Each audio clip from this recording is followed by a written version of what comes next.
Hello दोस्तों, मेरा नाम निखिल दर्रो है और मैं आपको बताऊंगा कि आप कैसे अपने रिंगटोन को बदल सकते हैं। तो चलिए स्टार्ट करते हैं हमारा शो।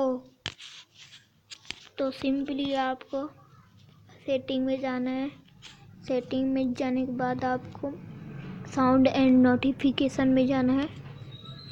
उसमें जाने के बाद यहाँ पर सेटिंग का ऑप्शन दिख रहा होगा, उसमें जाएंगे। उसके बाद यहाँ पर जाना है। ये देख रहे हैं मेरा हाथ यहाँ पर है,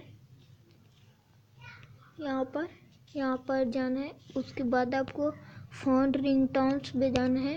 इसमें बदल सकते हैं।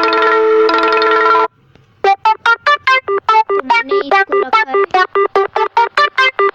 इसको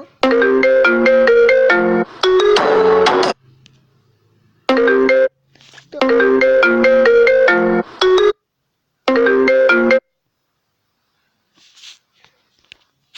आपको दिख रहा होगा यहाँ पर सबसे आगे में मोर रिंगटोन्स लिखाया है।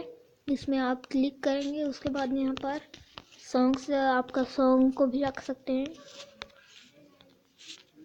तो हमारा चैनल आपको पसंद आया हो तो लाइक कीजिए और सब्सक्राइब कीजिए, करना ना भूलिए।